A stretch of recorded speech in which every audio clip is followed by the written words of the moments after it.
Hi, I'm Erik Linask, coming to you from the exhibit hall here at AstraCon 2009 again.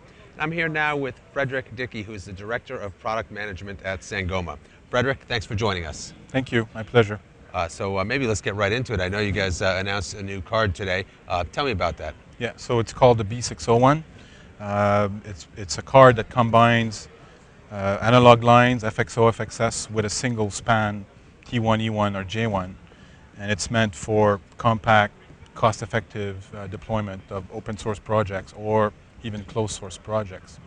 And the B series, what we call the B series at Sangoma, is a lineup of cards that combine, logical combinations of interface. So we have existing today the B600, which combines only analog FXO and analog FXS. We also have the B700 that I would say is mostly for European market, combining BRI lines with FXS lines. So now we have another player, another new kid on the block, the B601 that combines a little bit higher density, full T1 with analog interfaces. Yeah. How important is it these days to still include analog opportunities? Yeah. Well, while a lot of people are deploying these new PBXs, all based on voice over IP and SIP, lots of offices, small and medium enterprises already, still have old fax machines. They may have, maybe some kind of a analog announcement pager in their warehouse.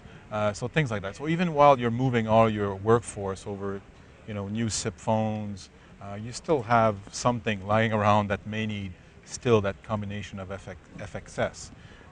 Combining FXO, on that B601 is if you have a failure of your T1 for some reason, T1 or E1, then you can fall back on analog FXO. So you may have a few lines there as a backup in case you lost that digital span. So, it's still fairly important that you can hook up your legacy equipment, even if you're moving to this new generation of, voice over IP PBXs. Yeah.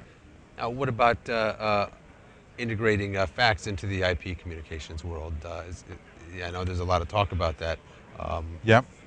Is the fax really the one thing that's holding up a widespread migration? Well, I wouldn't say that. A lot of IP PBX applications combine in the application itself like a fax server. So, this fax over IP specification exists. They're well defined. Mostly, people refer to it as T38. This is well defined, well understood, and it's very easy to terminate a fax into a server and have it print out or have it emailed to the recipient. But sometimes, these may come with cost options that people are not willing to take, and they're used to, or they have a fairly new regular fax machine and they still want to use it. So, there's a lot of, I wouldn't say this prevents people from moving to voice over IP, but, as you move to the new stuff, you need to transition to it, not cut off everything. So. Absolutely. Yeah. And is that one of the reasons for the new card to really allow people to easily migrate without having to replace every piece of equipment? Well, it's one of the reasons, but the main reason is to keep costs down. So, if you want to move, these great applications into the small and medium enterprises, like between 10 and 20 employees, you need a nice compact system. You don't need these large computers with several different cards in them.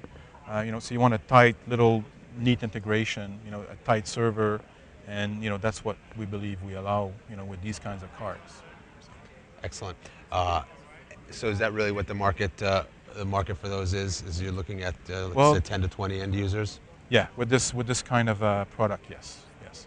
Small and medium enterprise type applications. Yeah. How have the first 2 days of AstraCon been for you?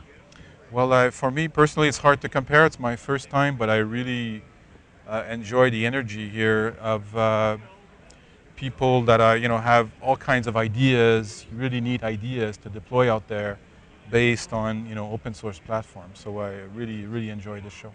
Fantastic. Yeah. Been talking here on the show floor at AstraCon 2009 with Sangoma's Frederic Dickey. Frederic, thanks for joining us, and enjoy the rest of the show. All right. Thank you.